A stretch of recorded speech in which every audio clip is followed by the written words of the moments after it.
Start up கம்பெனிஸ்லாம் நிறைய கொண்டு வந்திருக்கோம். அதிமுகவில் ஒன்றுமே பண்ணல அவங்க.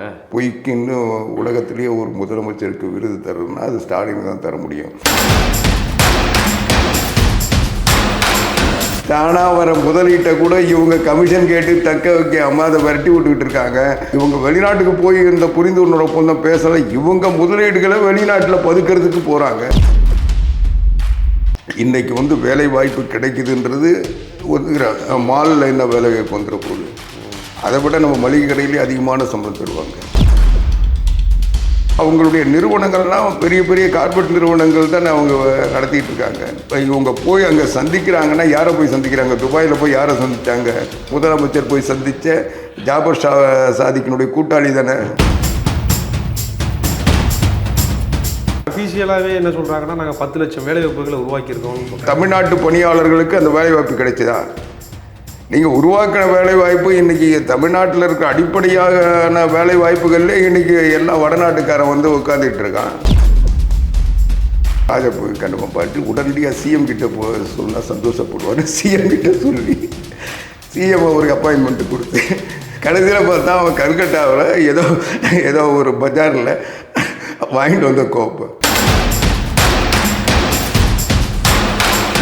ஏன் அந்த மாநாட்டில் திமுகவை தவிர வர யாரும் வரல?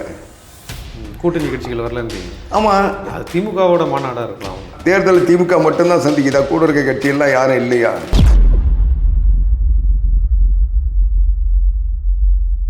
வணக்கம். நம்மோடு இன்று இணைந்திருப்பவர் அதிமுகவின் செய்தி தொடர்பாளர் ஆவடிக்குமார். வணக்கம் சார். வணக்கம் சார். ஃபெலிக்ஸ் நல்லா இருக்கீங்க? நல்லா இருக்கும் சார். சார், திமுக மாநாடு நடத்திருந்தாங்க. 10 லட்சம் பேர் கூடியிருக்கிறதா முதலமைச்சர்லாம் சொல்லியிருந்தாப்புல.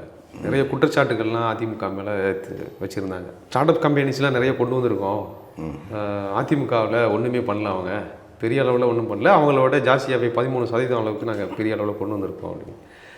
முதலீடுகளும் 4.13 லட்சம் கோடி தான் கொண்டு வந்திருந்தாங்க.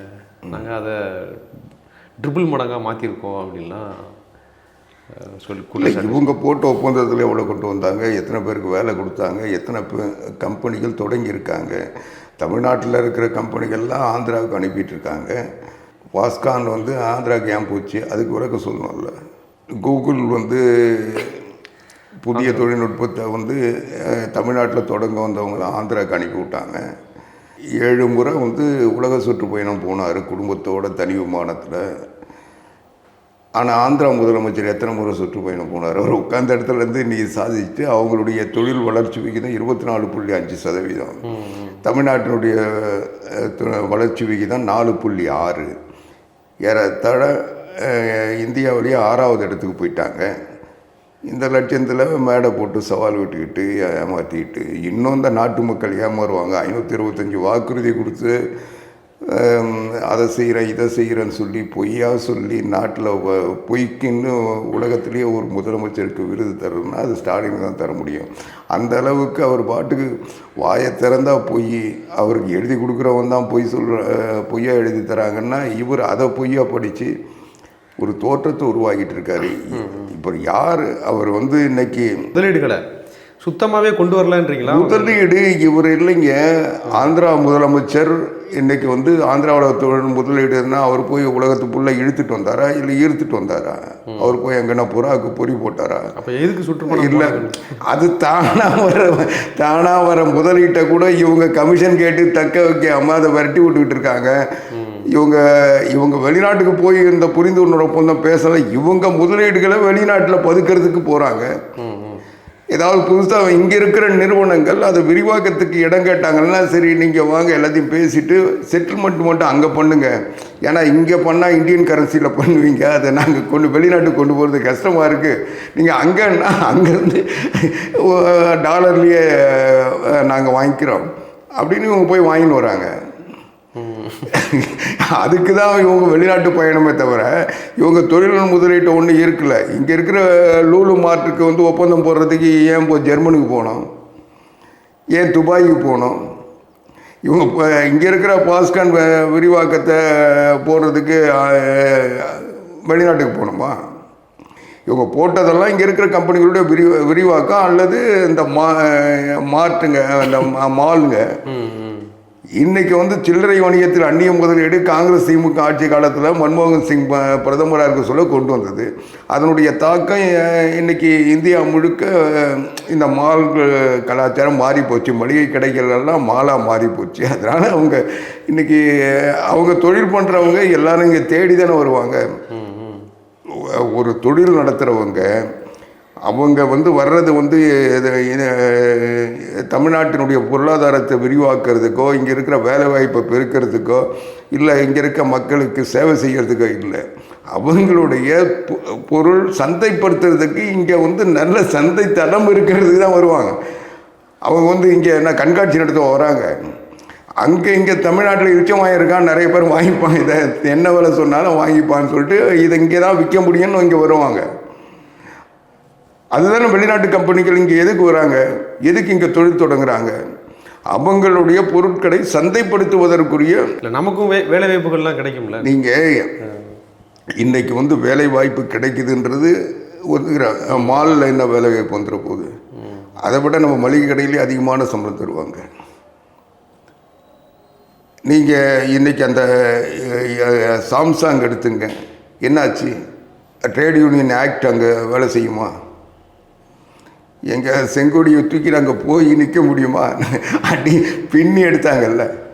ஒன்றாவது இருந்தால் கூட பந்தல பிச்சு போட்டு வச்சு தத்துனாங்கல்ல. சிபிஎம் என்ன பண்ணுச்சு? அதனால் அவங்க இன்னும் கேட்டால் இதே ஸ்டாலின் தான். அவங்க வந்து 8 மணி நேரம் வேலை, 8 மணி நேரம் உறக்கம், 8 மணி நேரம் உல்லாசம், 8 மணி நேரம் உழைப்புன்னு சொல்லி உலகம் முழுக்க இருக்கிற உழைப்பாளிகளுடைய உரிமையே எத்தனை 12 மணி நேரம் கூட வேலை செய்யலாம்னு சொல்லி சட்டம் கொண்டு வந்து நிறைவேற்ற முயற்சி பண்ணார்ல.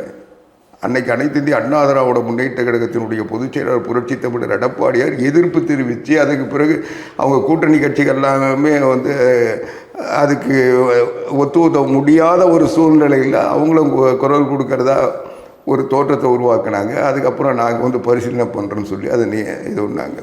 என்ன சொல்ல வரேன், அப்போது அனைத்து இந்திய அண்ணா திராவிட முன்னேற்ற கழகம் அமைதியாக இருந்திருந்தால், புரட்சி தமிழர் எடப்பாடியார் குரல் கொடுக்கலன்னா சட்டசபையில் அது நடைமுறை கொண்டு வந்திருப்பாங்கல்ல.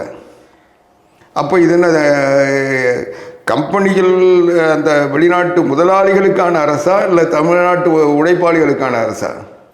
அதனால் அவங்க சும்மா இன்றைக்கி எது வேணால் நடிக்கலாம், எது வேணால் கதை விடலாம். ஆனால் உண்மை என்னன்னா, இவங்க வந்து கார்பரேட் முதலாளிகளோட பங்குதாரர்கள். அந்த கம்பெனிலே இவங்க ஷேர் ஹோல்டர். ஆமாம், இவங்க ஷேர் இல்லாமல் போய் வெளிநாட்டில் முதலீடு பண்ண முடியுமா?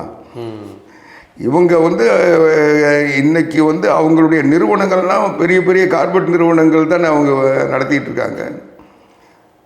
இன்னைக்கு இவங்க போய் அங்கே சந்திக்கிறாங்கன்னா யாரை போய் சந்திக்கிறாங்க? துபாயில் போய் யாரை சந்திச்சாங்க? சர்வதேச கடத்தல், போதை கடத்தல் பிரமுகரை வந்து இவங்க முதலமைச்சர் போய் சந்தித்த ஜாபர் சாதிக்கினுடைய கூட்டாளி தானே. நீங்கள் வெளிநாட்டுக்கு போகிறாரு, இதை வந்து தொழில் முதலீடுகளை ஈர்க்க அந்த நாட்டில் போய் ஒப்பந்தம் போடுறாருன்னா, எந்த நாட்டிலையாவது அந்த நாட்டினுடைய அதிபரோ பிரதமரோ அமைச்சரோ இவரை வரவேற்றிருக்காங்களா? அஃபிஷியலாக யாராவது சந்திச்சிருக்காங்களா? எல்லாம் இந்த கார்பரேட் முதலாளிகளை வச்சுக்கிட்டு கோட்டை போட்டுட்டு இங்கேருந்து ஒரு 10 பேரை கூப்பிட்டு போக வேண்டியது. அங்கே கோட்டு போட்டுக்கிட்டு இருக்க ஒரு 4 பேர் சேர்ந்துக்க வேண்டியது. உடனே ஒப்பந்தம் கூட்டன்னு ஒரு ஃபோட்டோ ஷூட் நடத்த வேண்டியது. அதை எட்டுன்னு வந்து தமிழ்நாட்டில் விளம்பரம் பண்ண வேண்டியது. இதுதானே பண்ணிட்டு அவங்க அஃபிஷியலாகவே என்ன சொல்கிறாங்கன்னா, நாங்கள் 10 லட்சம் வேலை வாய்ப்புகளை உருவாக்கியிருக்கோம்னு சொல்கிறாங்க. ஏங்க 10 லட்சம் வேலை வாய்ப்பை உருவாக்கினா எங்கே தமிழ்நாட்டு பணியாளர்களுக்கு அந்த வேலை வாய்ப்பு கிடைச்சதா? நீங்கள் உருவாக்கின வேலை வாய்ப்பு இன்றைக்கி தமிழ்நாட்டில் இருக்க அடிப்படையான வேலை வாய்ப்புகளில் இன்றைக்கி எல்லாம் வடநாட்டுக்காரன் வந்து உட்காந்துக்கிட்டு இருக்கான். இன்றைக்கி உடல் உழைப்பு தொழில் முழுக்க வந்து அந்நிய மாநிலத்தை சார்ந்தவர்களுடைய ஆக்கிரமிப்பில் போயிருச்சு. தமிழ்நாட்டு ஆளுங்கள்லாம் உலகத்தில் எங்கேயாவது வேலை கிடைக்குமான்னு ஓடிக்கிட்டு இருக்கான். துப்பாக்கி போகலாமா, ஆஸ்திரேலியா போகலாமா, அமெரிக்கா விசா கிடைக்குமான்னு தானே போயிட்டுருக்கான். இங்கே படித்தவன் முழுக்க தமிழ்நாட்டில் இருக்கானா? எல்லாரையும் இங்கே அவனுக்கு உரிய நீ இந்த கம்பெனிகள்லாம் கொண்டு வந்து உரிய வேலை வாய்ப்பு, அவன் தகுதிக்கேற்ற வேலை வாய்ப்பு, உழைப்புக்கேற்ற ஊதியம் கிடைக்கின்ற ஒரு நிலை தமிழ்நாட்டில் இருந்ததுன்னா அவன் ஏன் வெளிநாடு போகிறான்? போவானா, குடும்பத்தெல்லாம் விட்டுட்டு பொண்டாட்டி பிள்ளையெல்லாம் விட்டுட்டு எங்கேயோ போய் சம்பாதிக்க வேண்டிய அவசியம் ஏன் வருது? இங்கே அதுக்கான வருமானம் கிடைக்கல, அவன் திறமைக்கு ஏற்ற வேலை கிடைக்கலன்றது தானே பொருள். நீங்கள் அதையெல்லாம் வந்து இது ஒன்றாமல் 2வது ஒரு 21 தேர்தலில் என்ன சொன்னார்? 5 லட்சத்துக்கு மேற்பட்ட அரசு வேலை வாய்ப்புகளை உருவாக்குவோன்னு சொன்னார்ல. சொன்னாரா இல்லையா? எத்தனை பேர் உருவாக்குனார்? இல்லை, அதை தானே தாண்டிட்டோன்றாங்களா? எங்கே தாண்டிட்டாங்க? 5.5 லட்சம் வேலை வாய்ப்புங்க, அரசு வேலை எங்கே தாண்டினாங்க? அரசு வேலை வாய்ப்பு எங்கே உருவாக்குனாங்க? அவங்க கொடுத்த கணக்கு பிறகு ஏதோ 30-35,000 ஏதோ சொல்லிட்டு இருக்காங்க. அது கூட உத்தரவாதம் இல்லை. இவங்க தான் நீட்டை நீக்கிறோன்னு சொல்லி ஆட்சிக்கு வந்துட்டு இப்போ ஏன் நீட்டை நீக்கலன்னு கேட்டால் அதான் டிஎன்பிஎஸ்சி நீக்கிட்டுமான்றாங்க. குரூப் 2 ஏலாம் எக்ஸாமில் போய் ஆல் டிக்கெட்டை வாங்கிட்டு அவங்க எக்ஸாம் எழுதுறதுக்கு பேப்பர் கிடைக்கணும் சொல்லி உங்களுக்கு கேன்சல் போங்க. இந்த ஆட்சியில் அதெல்லாம் நடக்காது, அடுத்த ஆட்சிக்கு பார்த்துங்க, கிளம்புன்னு விரட்டி விடுறாங்க. இப்படி ஒரு ஆட்சி கேட்டால் டெக்னிக்கல் ஃபால்ட்டு.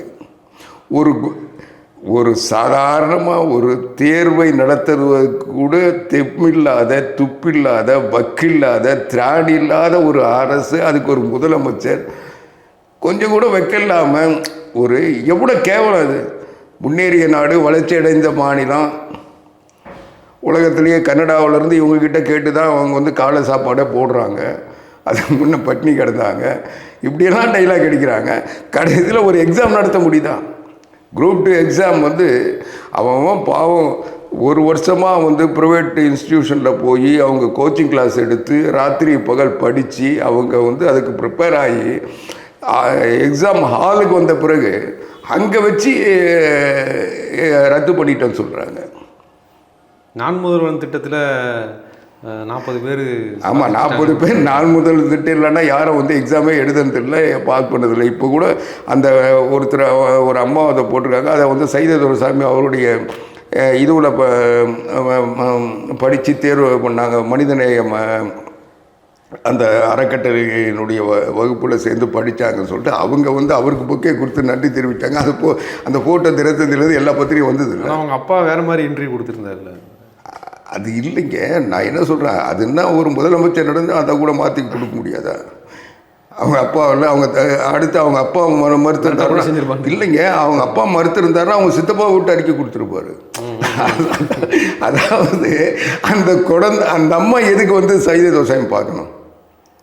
ஏதாவது சம்மந்தம் இருக்கா? அவர் என்ன அதிகாரத்தில் இருக்கிறாரா? அவர் வந்து ஒரு அந்த நிறுவனத்துக்கு அவங்களுக்கு சம்மந்தம் இல்லைன்னா அவங்க ஏன் வந்து புக்கை கொடுக்குறாங்க? எல்லாமே அம்பக்கு. அது கூட அவங்க வந்து எக்ஸாம் முடிச்சது இப்போ 2018. அதுக்கு பிறகு இவர் ஆட்சிக்கு வந்து 21. ஏதாவது கொஞ்சம் லாஜிக் இருக்கா? அதாவது ஒரு முட்டாள்தனமான ஆட்சியாளர்கள்ன்றதுக்கு பல உதாரணங்கள் என்ன சொல்ல முடியும். நீங்கள் பார்த்தீங்கன்னா ஒரு நாள் திடீர்னு ஒருத்தர் ராமநாதபுரத்தில் ஒரு பெரிய கோப்பை வச்சுட்டு ஒரு மாற்றுத்திறனாளி உட்காந்துட்டு இது பண்ணிட்டு அவர் டைலாக் அடிச்சுட்டு அங்கே இருக்கிறவரெல்லாம் கிண்டல் பண்ணிட்டு உட்காந்துருக்காரு. ஒரு அதை பார்த்துட்டு வந்து என்னன்னா, நான் வந்து உலகக்கோப்பை மாற்றுத்திறனாளிகளுக்கான கிரிக்கெட் போட்டியில் கோப்பை அதை டீம் கேப்டனாக போய் கோப்பை வாங்கிட்டு வந்தேன்னு அவர் ஏதோ சொல்லிகிட்டு இருந்திருக்காரு. இதை கேட்டுட்டு யாரோ போய் ராஜகண்ணப்ப கிட்ட சொல்லிட்டு ராஜகண்ணப்ப உடனடியாக கலெக்டர்கிட்ட சொல்லி கலெக்டர் அவரை வந்து உடனடியாக கூப்பிட்டுவாங்க, அப்படியாப்பட்ட பெரிய ஆளை நம்ம பார்க்காம இருக்கிறது தப்புன்னு அவரை கூப்பிட்டு அவரை பாராட்டிட்டு அதுக்கப்புறம் ராஜா போய் கண்ணப்பம் பாட்டு உடனடியாக சிஎம் கிட்ட சொன்னால் சந்தோஷப்படுவார். சிஎம் கிட்ட சொல்லி சிஎம் அவருக்கு அப்பாயின்மெண்ட்டு கொடுத்து அதில் ஒரு வித்தியாசம் என்னன்னா, அவர்கிட்ட ஒரு கோப்பை, அந்த கோப்பையும் அங்கே கலெக்டரேட்டில் கொடுத்த கோப்பையும் வேறு கடைசியில் பார்த்தா அவன் கல்கட்டாவில் ஏதோ ஒரு பஜாரில் வாங்கிட்டு வந்த கோப்பை. எவ்வளோ பெரிய முட்டாளுங்க இந்த நாட்டை ஆட்சி செய்கிறாங்கன்னு பாருங்கள். உலகை கோப்பை கிரிக்கெட் போட்டியில் ஒரு கோப்பையை வென்றிருந்தால் அவங்க இந்தியாவினுடைய அணித்தலைவராக இருந்து போயிருந்தால் அது ஒரு கண்டிப்பாக வெற்றி பெற்ற ஒரு இந்திய அரசாங்கம் பார்த்துருக்காதா? இல்லை இந்தியாவில் இருக்க மீடியாக்கள் பார்த்துருக்காதா? ஒரு பேசு பொருளாக இருக்காதா? ஒரு குறைஞ்சபட்ச உளவுத்துறை ஒரு சிஎம்முடைய புரோட்டோக்கால் வந்து கியூ பிரான்ச்சிலிருந்து அவங்க செக்யூரிட்டி வரைக்கும் கரெக்டாக ஒருத்தர் சந்திக்கிறாருன்னா இவருடைய பின்னணி என்ன, இவருடைய இது என்னன்னு எல்லாத்தையும் பார்த்துட்டு தான் சிஎம்ஐ பார்க்க விடுவாங்க. இல்லைன்னா அவங்க செக்யூரிட்டி அனுமதிக்கவே மாட்டாங்க. அவங்களுடைய புரோட்டோகால் பிரகாரம் அவங்க வந்து அவங்க கிளியரன்ஸ் கேட்பாங்க. ஆனால் எதுவுமே இல்லாமல் இந்த கோமாளிங்க இந்த மாதிரிலாம் பண்ணுறாங்க. அதனால் அவங்க வந்து ஃபோட்டோ ஷூட் நடத்துறது, அவங்க வந்து விளம்பரம் பண்ணுறதெல்லாம் ஒன்றும் ஆச்சரியம் இல்லை. அவங்க அதான் என்டிஏ மாநாடு நடந்துச்சு, அதையும் சொல்லியிருந்தாப்புல. பெரியார் படத்தை நீக்க வச்சுட்டாங்க, ஒரு நேமை வந்து செலக்ட் பண்ணுற அளவுக்கு கூட எடப்பாடிக்கு உரிமை இல்லை அங்கே. அதாவதுங்க, அண்ணா திராவிட முன்னேற்ற கழகம் பேரறிஞர் அண்ணாவினுடைய கொள்கையை பின்பற்ற கட்சி. அண்ணாவினுடைய திட்டங்களை, எண்ணங்களை, செயல்களை நாங்கள் வந்து பின்பற்றுறோம். எங்களுடைய கொள்கை அண்ணா தான். அண்ணாவுக்கு பெரியார் அண்ணாவே பெரியார் கொள்கையை அத்தனையும் ஏற்றுக்கிட்டதில்லை. அண்ணாவினுடைய கொள்கை பெரியார் கொள்கை என்றது அவர் வந்து தலைவராக ஏற்றுக்கிட்டார ஒழிய, அவருக்கு தொடக்க காலத்தில் அவருடைய சமூக சீர்திருத்த கருத்துக்கள் அண்ணாவினுடைய கருத்துக்கள் அது மட்டும்தான் உண்மை. ஆனால் பெரியாருடைய கொள்கை வழி வேற, கொள்கை வேற, செயல் வேற. அது திமுகவுக்கே பொருந்தாது. பெரியார் கடவுள் இல்லைன்னு சொன்னு கடவுள் மறுப்பாளர். அண்ணா ஒன்றே கடவுள் ஒருவனே தேவன் சொன்னவர். அதனால் கடவுள் இருக்கிறாருன்றது தான் அதனுடைய பொருள். இந்த பாகுபாடு தான் ஜாதிய பாகுபாடு அல்லது மத ரீதியான ஏற்றத்தாழ்வுகள், ஜாதிய ரீதியான பாகுபாடுகள் இருக்கக்கூடாதுன்றது தான் அண்ணாவினுடைய கொள்கையும் நோக்கம் இருந்தது. இதை தான் பெரியார்கிட்ட கேட்க சொல்ல, நான் வந்து சாமியை திட்டுறவன், சாமியை இது ஒன்றுறவன் சொன்னால், அந்த கடவுள் இருக்கிறாருன்னா அவர் வந்து ஒரு ஜாதியத்தை உருவாக்குகின்ற கடவுள் எப்படி ஒரு உண்மையாக இருக்க முடியுன்றது தான் பெரியாருடைய பார்வை.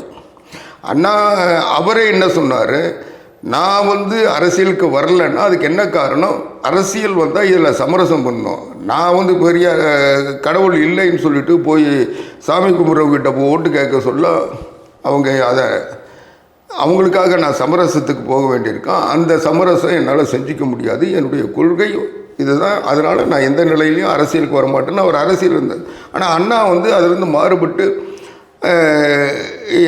ஒன்றே கடவுள்னு ஏற்றுக்கிட்டதுனால, கடவுள் எந்த உருவத்தில் இருந்தாலும் அது கடவுள் என்பது ஒருத்தர்ன்றதில் அண்ணா கடைபிடிச்சதுனால தான் அவர் அரசியலுக்கு வந்தார். அவர் அரசியல் பாதையை ஏற்றுக்கிட்டார். அதனால் அப்போவே பெரியார் இதோட முரண். இன்னும் கேட்டால் நீங்கள் 67 தேர்தலில் முஸ்லீம் லீக் ஆதரித்தது, இந்திய கம்யூனிஸ்ட் மார்க்சிஸ்ட் ராமூர்த்தியிலேருந்து எல்லாரும் ஆதரித்தாங்க. சுதந்திரா கட்சி ராஜாஜி ஆதரித்தார். பிரஜா சோசலிஸ்ட் ஆதரித்தாங்க. சம்யுக்த சோசலிஸ்ட் ஆதரித்தாங்க. இப்படி தமிழரசு கழகம் வாபோசி ஆதரித்தார். இப்படி அண்ணா தலைமையில் இந்த கூட்டணியில் பல்வேறு கொள்கைகள், பல்வேறு பிற்போக்குவாதிகள், முற்போக்குவாதிகள் சொல்லப்பட்டவங்கெல்லாம் ஒரே கூட்டணியில் கொண்டு வந்து இது ஒன்று ஏறத்தாழ தமிழ்நாட்டில் இருந்த காங்கிரஸ் எதிர்த்த கட்சிகள் அல்லது காங்கிரஸ் அந்த நேரத்தில் ஏற்றுக்கொள்ளாத கட்சிகள் அத்தனையும் அந்த கூட்டணியில் இருந்தது. ஆனால் பெரியார் யார் ஆதரித்தார்? காங்கிரஸ். அப்புறம் அண்ணா வெற்றி பெற்று இவர் போய் பெரியாரை பார்த்து, இந்த ஆட்சியை உங்களுக்கு சமர்ப்பிக்கிறேன், உங்களுடைய சிசினாக இருந்து நான் வந்து இந்த நிலைக்கு வந்திருக்கேன்னா அதுக்கு நீங்கள் தான் எனக்கு குரு, எனக்கு வழிகாட்டி, அதனால் அதை சமர்ப்பிக்கிறேன்னு அது அண்ணாவினுடைய பெருந்தன்மை. ஆனால் அந்த ஆட்சி அமைகிறதுக்கோ இல்லை அந்த ஆட்சியை கொண்டு வர்றதுக்கோ பெரியாருடைய பங்களிப்பு எதுவுமே இல்லை. இன்னும் கேட்டால் பெரியார் கடுமையாக விமர்சனம் பண்ணி எதிர்த்தவர். அப்போ தெரியாமல் வச்சிட்டாங்களா அதில் பெரியார் படத்தை? இல்லை, அதுதான், அது மட்டும் இல்லை. நான் இன்னும் அதை பேசினா சிலதெல்லாம் வந்து நிறைய பேருக்கு மறந்து போச்சு அல்லது புரியாமல் இருக்குது. இன்னும் சொல்ல போனால் எம்ஆர் ராதா புரட்சித் தலைவர் எம்ஜிஆரை ஏன் சுட்டார்ன்றதுக்கு அதுவும் ஒரு கேள்வி இருக்குது. எம்ஆர் ராதா வந்து தீக்கா. புரட்சித் தலைவர் எம்ஜிஆர் பிரச்சாரத்துக்கு அண்ணா கிட்ட வந்து விருகம்பாக்கம் மாநாட்டில் காசு கொடுக்குறேன்னு சொல்கிறாரு, பெருந்தொகையை தரணும்னு கேட்குது. அண்ணா என்ன சொல்கிறாரு, மேடையிலேயே சொல்கிறாரு, உன் முகத்தை காட்டு 30 லட்சம் ஓட்டுக்கள் விழும், நீ வந்து எத்தனை நாள் வந்து பிரச்சாரத்துக்கு ஒதுக்குறேன்னு சொல்லு, அது போதும் எங்களுக்கு, அதுவே எங்களுக்கு ஒரு பெரிய வெற்றியை தேடி தந்துடும் அப்படின்னு சொன்னார். அதனால் அண்ணா வந்து புரட்சித் தலைவர் எம்ஜிஆருடைய பிரச்சாரத்தை நம்பி திமுகவை தேர்தல் களத்தில் சந்திக்கணும்னு முயற்சி பண்ணார். அப்போ தான் அதை தடுக்கிறதுக்கான முயற்சியில் ஒன்று அவரோட சுடப்பட்ட செய்தின்றலாம் நிறைய செய்திகள் இருக்குது. இதை வந்து பெரியார் வேண்டான்றீங்களா? அதனால் பெரியார் வேண்டான்னு நான் சொல்லலைங்க. பெரியார் அவர் சீர்திருத்தவாதி, சமூக நலன் காப்பவர், பெண்ணிய அடிமைத்தனத்தை போக்க முயற்சி பண்ணுவர், அதுக்காக தன்னுடைய வாழ்நாளை அர்ப்பணித்தவர். அதை கள்ளுக்கடை கூட இவங்களால காப்பாற்ற முடியல, அந்த படத்தை கூட வைக்க முடியாத அளவு. ஆனால் 67 வரைக்கும் திமுகவே பெரியார் படத்தை போட்டு ஓட்டு கேட்கலன்னு சொல்றேன். நீங்க இன்னைக்கு அண்ணா திமுக போடலன்னு சொல்றீங்களே, நாங்க அண்ணாவினுடைய வழியை பின்பற்றோம். திமுக பெரியார் படத்தை போட்டு 67 ஓட்டு கேட்டீங்களா?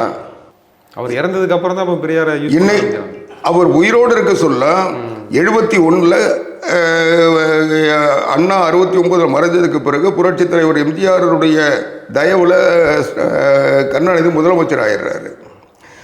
71 முதலமைச்சர் ஆனதுக்கு பிறகு திமுகவினுடைய பொருளாளர் புரட்சித் தலைவர் எம்ஜிஆர், தலைவர் கருணாநிதி. அது அண்ணா 69 பிப்ரவரி 3ஆம் தேதி வரைக்கும் திமுகவில் தலைவர் பதவியே இல்லை.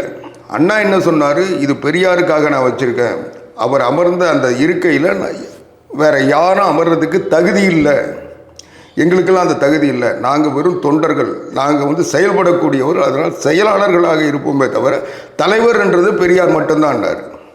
அந்த இருக்கை அவருக்கானது, அந்த இருக்கையில் உட்கார்ற அளவுக்கு எங்களுக்கு தகுதி இல்லை, அதனால் நாங்கள் தலைவர் பதவியை திமுகவில் பெரியாருக்காக வச்சுருக்கோன்னு சொன்னார். இப்போ கடைசி வரைக்கும் திமுகவில் பொதுச் செயலாளர் தான் முடிவெடுக்கிற அதிகாரமும் சுப்ரீம் பவரும் இருந்ததே தவிர தலைவர் பதவியே கிடையாது. அது பெரியாருக்காக வச்சது. பெரியார் உயிரோடு இருக்க சொல்லுங்க கருணாநிதி அந்த சேரில் உட்காந்துக்கிட்டு நான் தலைவர்னு சொன்னவர். அப்போ பெரியார் உயிரோடு இருந்தார். இத்தனைக்கும் திமுகவோட அணுக்கமாக இருந்தார். 67லேருந்து பெரியார் வந்து திமுகவை வந்து ஆதரிச்சுக்கிட்டு இருந்தார். அண்ணாவும் உரிய மரியாதை கொடுத்துட்டு இருந்தார். அப்படிப்பட்ட பெரியாருக்கு சொல்லி அந்த அந்த சேரை இவர் போட்டு உட்கார்ந்தவராச்சு, தலைவர் பதவியை உருவாக்கி. அதில் இன்றைக்கி அதிமுகவோட தலைவர் இல்லைன்னா அதுக்கு காரணம் அதுதான். அது பெரியாருக்குரிய பதவின்னு அண்ணா சொன்னார். அதை நாங்கள் பின்பற்றுறதுனால அந்த பெரியார் மேலே இருக்க மரியாதையில் அந்த தலைவர் பதவியே வேண்டாம்னு சொல்லி இன்றைக்கு வரைக்கும் வச்சுருக்கோம். ஆனால் திமுகவில் அப்படி இல்லை. கருணாநிதி பெரியார் இடத்துல உட்காந்துக்கிட்டவர், அதுவும் அவர் உயிரோடு இருந்த காலத்திலே உட்காந்துக்கிட்டவர். இதெல்லாம் ஓகே தான். ஆனால் அங்கே எடுக்க காரணம் என்னன்னு கேட்பாங்க. இல்லை அதுதான் கேட்குறேன், அதுதான் சொல்ல வரேன். அப்படிப்பட்ட நேரத்தில் இதே பெரியார் புரட்சித் தலைவர் எம்ஜிஆர் கட்சியிலிருந்து வெளியேற்ற சொல்ல 1000 வாட்ஸ் பல்புக்கு சமம், அவரை தொட்டாதீங்க, அவர் எம்ஜி ராமச்சந்திரனை தொட்டிங்கன்னா நீங்கள் சாக்கடிச்சு செத்துருவீங்கன்னு சொல்கிறார். அதை கேட்டாரா கருணாநிதி? பெரியார் வழியை பின்பற்றுறவங்க கேட்க வேண்டியது தானே. அதை விட கருணாநிதி சாராய கடை தருதாரில் 71 கடைசி 72. அப்போது பெரியார் வந்து சாராய கடை திறக்காதீங்கன்னு சொன்னார்.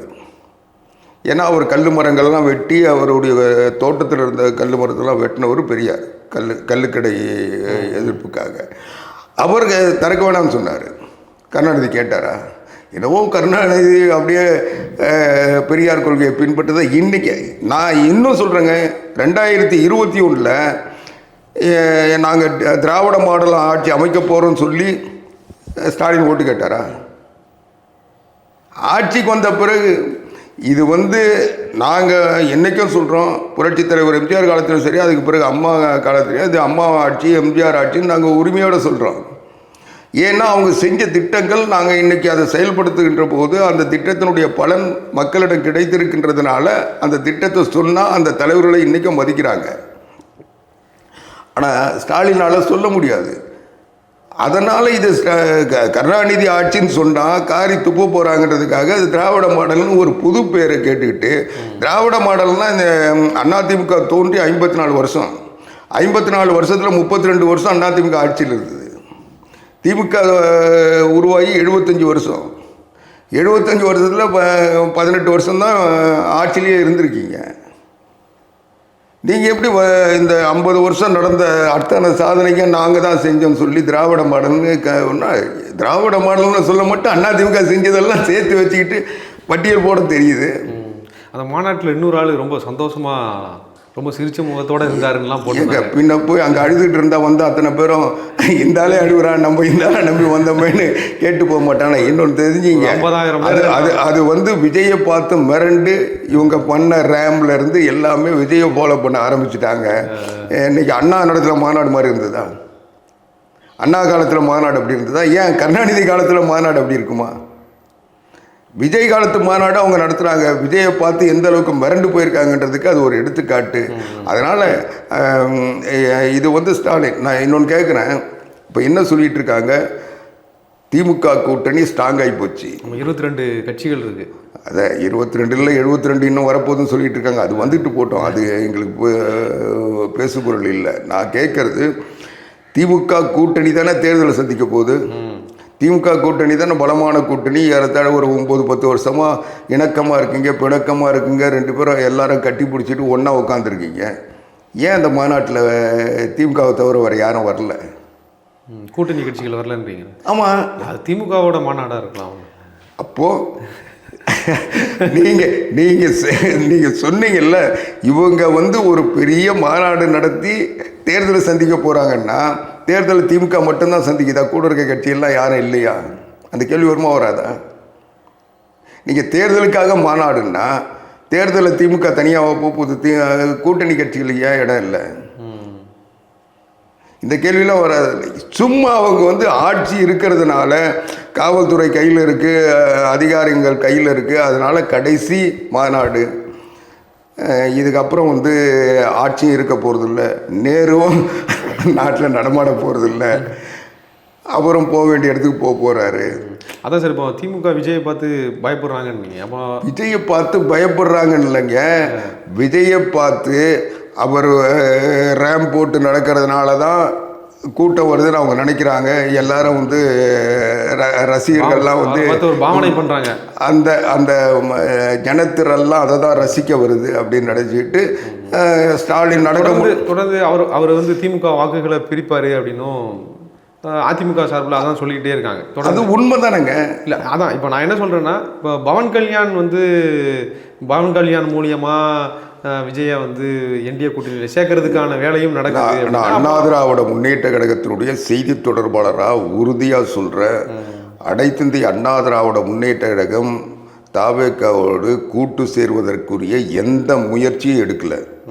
நாங்கள் பவன் கல்யாண்கிட்டையும் பேசலை, நாங்கள் பாரத பிரதமர்கிட்டையும் இது பற்றி பேசலை. எங்களை பொறுத்த வரைக்கும் விஜய் இன்னும் ஒரு சரியான அரசியல்வாதியாக கூட நினைக்கல. அந்த கட்சி முதல்ல அரசியல் வயப்படட்டும், அரசியல்வாதியாக தன்னுடைய கருத்துக்களை வெளியிட்டு அரசியல் ரீதியான மக்கள் பிரச்சனைகளை சந்திக்கின்ற ஒரு குறைஞ்சபட்ச அணுகுமுறையாவது அந்த கட்சிக்கு வரட்டும்ன்றது தான் எங்களுடைய எதிர்பார்ப்பு. அதனால் எங்களுக்கு எந்த இதுவும் இல்லை. ஆனால் ஒரு சிலர் அதிமுக கூட்டணியில் இவங்க சேர்ந்தாங்கன்னா வெற்றி இலக்குவாயிடும்னு சொல்லி ஒரு நல்ல எண்ணத்தில் சொல்கிறாங்க. ஒரு சிலர் எடப்பாடி பழனிசாமிக்கு ஒரு நெருக்கடி கொடுக்கறதுக்கு ஒரு ஆளை கூட கொண்டு வந்து சேர்த்து விட்டோம்னா இவங்க வந்து அமைச்சரவையில் வந்து அவங்கள நுழைச்சிடலான்னு சொல்லி நினைச்சிட்டு, அதை எடப்பாடி பழனிசாமி தலைமையை விரும்பாத, அதுக்கு எதிர்ப்பான ஒரு சிலர் பிஜேபி ஆதரவாளர்கள், ஆர்எஸ்எஸ் ஆதரவாளர்கள், இன்றைக்கி சோவினுடைய வாரிசுகள்னு சொல்லிட்டு ஒரு கும்பல் அலைஞ்சிட்டு இருக்கு. அந்த கும்பல் எடப்பாடி பழனிசாமி வந்து ஒரு பவர்ஃபுல் முதலமைச்சராக உட்காந்துட்டாருன்னா நமக்கு பொழப்பு நடக்காதுன்னு சொல்கிறதுக்காக அவங்க ஏதோ சிறுமிச்சம் பண்ணிகிட்டு இருக்காங்க. அதனால் இதுக்கெல்லாம் நாங்கள் வந்து பதில் சொல்ல வேண்டிய அவசியம் இல்லை. எங்களுக்கு அது ஒரு பேசுபொருளும் இல்லை. அண்ணா திராவிட முன்னேற்ற கழகம் இன்றைக்கி கூட 193 தொகுதிகளில் எடப்பாடி பழனிசாமி தன்னுடைய பிரச்சாரத்தை முடிச்சிட்டாரு. அந்தியூர்லேருந்து அந்த பெருந்துறை எல்லா இடங்கள்லையும் பார்த்தீங்கன்னா அங்கே இருக்கிற மக்களுக்கு என்ன தேவை, அங்கே என்ன பிரச்சனை, அவங்களுக்கு என்ன செய்ய முடியும், என்ன செஞ்சுருக்கன்றதை தெளிவாக அவர் சொல்லிவிட்டு மக்களை சந்திக்கிட்டு இருக்காரு. நாளுக்கு நாள் கூட்டம் அதிகமாகிட்டு இருக்கு. இன்றைக்கி கூட அண்ணா திராவிட முன்னேற்ற கழகத்தை நோக்கி மற்ற கட்சிகள்லேருந்து சாரியாக வந்து சேர்ந்துக்கிட்டு இருக்காங்க. அதனால் எங்களுக்கு வந்து எந்த இதுவும் இல்லை. எங்களுக்கு இன்றைக்கி இருக்கிற கூட்டணியே போதும். இந்த கூட்டணியே வெற்றி கூட்டணி தான். இன்றைக்கி தேர்தல் நடந்தாலும் எடப்பாடி பழனிசாமி முதலமைச்சர் ஆகிறதை யாராலும் தடுக்க முடியாது. Okay sir. இதை வந்து எங்களுடைய அணுகுமுறையில் நாங்கள் உருவாக்கின கணிப்புகள் தந்த நிறுவனங்கள் மட்டும் சொல்லலை. இன்றைக்கி திமுகவுக்கு கணிப்பெடுக்கின்ற நிறுவனங்களும் சொல்கிறாங்க. இன்னும் சொல்ல போனால் மத்திய அரசினுடைய உளவு நிறுவனங்கள் அதை தான் சொல்கிறாங்க. இன்றைக்கி தமிழ்நாட்டு முழுவதும் கிராம பகுதிகளில் 80 விழுக்காட்டுக்கு மேலே அதிமுகவுக்கு தான் ஆதரவு இருக்குது. நகரப்பகுதிகளில் தான் கொஞ்சம் இப்படி அப்படி இருக்கே தவிர கிராம பகுதிகளில் எந்தவித இதுவும் இல்லாமல் அதிமுக முன்னேறிட்டு இருக்கு. எடப்பாடி பழனிசாமி மேலே ஒரு தனி எழுச்சி மக்களிடத்தில் இருக்குன்னு சொல்லி தந்துக்கிட்டு இருக்காங்க. அது வந்து மத்திய அரசுக்கு தெரியும். ஆனாலும் மத்திய அரசில் உள்துறை அமைச்சர்லேருந்து ஒரு சிலர் இதை ஏன் தாவேக்காவை கொண்டு வர விரும்புகிறாங்கன்னா, திமுகவினுடைய எதிர்ப்பு ஓட்டுக்கள் ஒருங்கிணைக்கப்படணும். எந்த வகையிலும் திமுக இன்றைக்கி இவங்க சொல்கிறாங்கல்ல, தமிழ்நாடு போராடும், நாங்கள் வந்து பிஜேபியை உள்ள நுழைய விட மாட்டோம், மத்திய அரசு நரேந்திர மோடியை வந்து சேர்க்க மாட்டோம்னு இவங்க சொல்கிறதுனால அவங்க திமுகவை ஒழிக்காமல் நாங்கள் விட மாட்டோம்னு சொல்கிறாங்க. அவங்க திமுக எதிர்கட்சியாக கூட வரக்கூடாது, அதனால் அவங்கள துப்புரமாக அடித்து விரட்டினோன்னா விஜயை இவங்க அதிமுகவோட சேர்த்துட்டோம்னா அந்த பணி சிறப்பாக நிறைவேறுன்னு அவங்க நினைக்கிறாங்க. அதுக்கான முயற்சி அவங்க செஞ்சுருக்கலாம். அதை தவிர அதிமுகவுக்கு இதுவரைக்கும் விஜயை நம்பி அரசியல் நடத்த வேண்டிய அவசியம் இல்லை, இனியும் வராது. ஓகே சார், உங்களுடைய கருத்துக்களை மிக தெளிவாக முடிச்சிருக்கோம். நன்றி சார். நன்றி.